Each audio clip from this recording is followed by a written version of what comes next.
중국이 청년 실업률 통계를 내놓지 못할 정도로 최악의 상황으로 빠졌습니다. 이대로라면 중국은 잃어버린 20년을 겪은 일본보다 더 최악의 상황으로 빠질지 모르는데요. 중국 경제의 현황 그리고 디플레로 빠져드는 중국 경제가 향후 어떤 영향을 미칠지를 세 가지로 정리해봤습니다. 사진은 중국 대학생 사이에 유행하는 그런 사진인데요. 졸업해도 취직이 안 되니까 이 졸업가운을 이렇게 입고 난간에 시체처럼 매달리는 이런 사진입니다. 그만큼 중국이 어렵습니다. 중국은 15일에 종합 실업률을 발표를 했는데요. 최근 관심 지표였죠. 청년 실업률 발표를 중지한다고 선언했습니다. 이 수치가 너무 높아서 전 세계 관심이 컸거든요. 16세에서 24세까지 연령의 청년층 실업률을 보여주는 자료인데 6월 기준 무려 21.3%였습니다. 38개 OECD 평균 실업률이 10%인데 2배가 넘는 거죠. 그리고 21.3에서도 더 올라갔으니까 아마도 발표를 안 한 게 아닌가 이런 추측이 나오고 있습니다. 발표를 안 한 게 더 큰 화제가 된 거죠. 얼마나 심각하면 발표를 안 하겠느냐 이런 인식을 전 세계가 공유하고 있다고 볼 수 있습니다. 이날 전국 도시 7월 종합 실업률은 5.3이라서 지난달 대비 늘었고요. 반면에 미국 종합 실업률은 3.5에 불과합니다.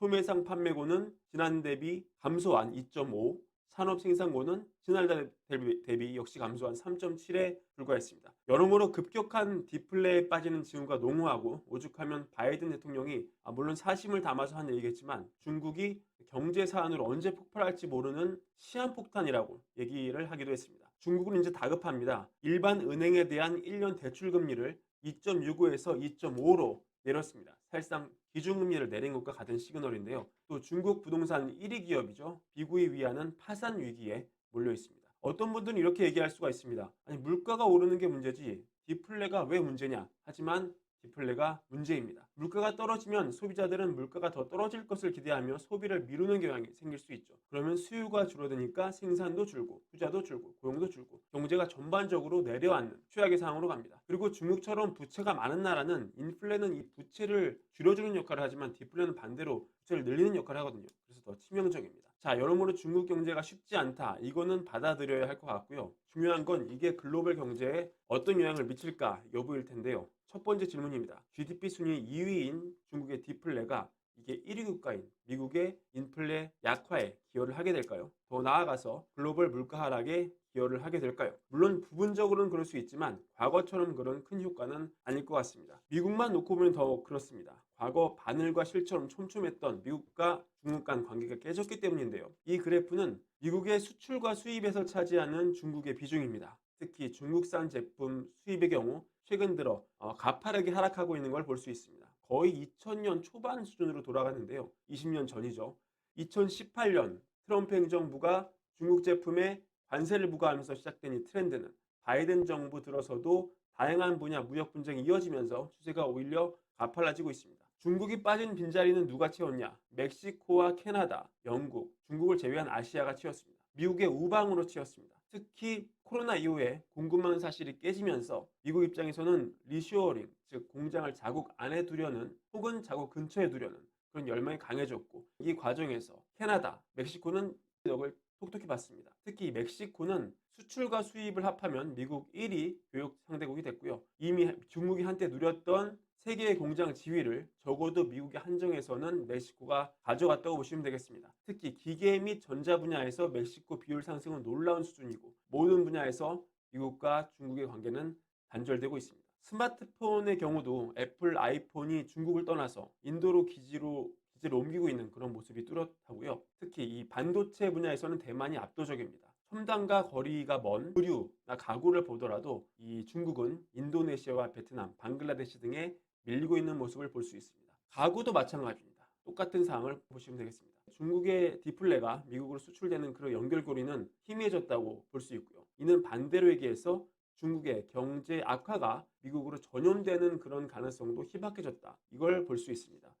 두 번째는 채권 시장 관련 문제인데요. 중국이 미국채를 많이 팔았지만 여전히 일본에 이어서 두 번째로 보유 액수가 많은데요. 만약에 미국과 중국이 모종의 해결을 통해서 다시 화해하면 미국 정부가 찍어내는 장기채를 중국이 다시 살 수 있지 않을까 예상을 해볼 수 있지만 이 가능성은 점점 희박해지고 있습니다. 중국 정부가 그럴 여력이 없습니다. 지금 자국 정부 이자율을 낮추고 내부에 돈을 돌리기도 바쁜데 예전처럼 미국 달러가 차곡차곡 쌓여서 그걸로 미국채를 사던 그런 시기가 지났기 때문이죠. 이 얘기는 미국 정부가 발행하는 미국 장기채는 예전처럼 뭉텅이로 사주던 쩐주가 사라진 상황에서 앞으로도 쩐주가 부활할 가능성이 없다, 이 얘기까지 나갈 수 있고요. 그렇다면 국제 상당수는 미국 안에서 소화돼야 한다는 걸 의미합니다.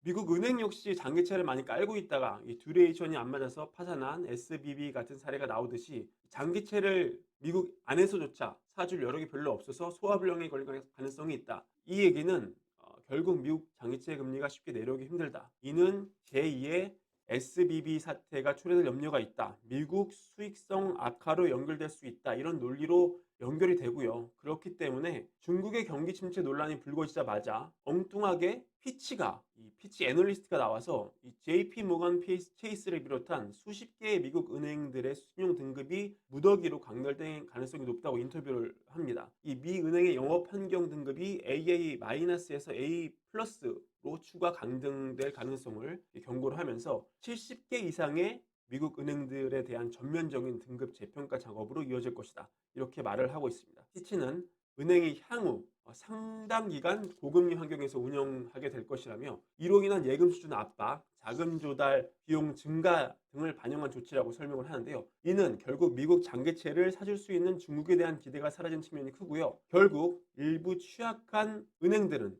투자 등급이 부적격 수준으로 떨어질 수 있다는 게 피치의 결론이라고 볼 수 있습니다.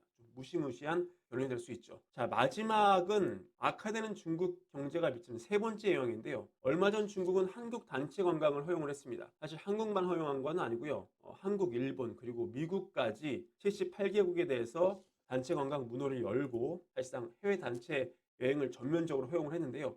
이건 당연히 한국이 좋아서 일본이 좋아서라기보다는 꺼져가는 경기 불씨를 소비로라도 좀 살려보자는 중국의 보육체계라고 볼 수 있겠습니다. 중국인이 중국 내부에서 소비하면 가장 좋겠지만 해외에서 소비를 하더라도 전반적인 어떤 돈을 쓰는 그런 문화를 통해서 디플레로 내려가는 경제의 멱살을 잡아 올리겠다. 이런 측면이 있고 또 관광 같은 건 상호주의 원칙이 좀 적용이 되기 때문에 우리가 한국에 가니까 한국 너네도 중국에 와라. 특히 얼마 남지 않은 이 항저우 아시안 게임, 중국 입장에서는 소비 진작에 중요한 모멘텀으로 삼아야 하는데요. 여기에 많이 놀러와라, 이런 메시지를 준 것으로 볼 수 있고요. 중국 상황이 심각한 만큼 관광 전면 재개에 나서는 중국의 마음가짐은 아마 찐일 것이다. 당분간 태클을 걸 가능성은 대륙에 가깝지 않겠느냐. 이런 추측이 나오고 있습니다. 결국 많은 관광객이 해외로 나갈 수 있도록 적극 장려를 할 것이고요. 그러니까 최근 불어닥친 중국 관광 관련 수혜주 붐은 이건 거품은 아니다. 분명 실체가 있고 관련 기업 한국 실적에 유의미한 영향을 줄 수 있을 것이다. 이렇게 정의를 할 수 있습니다.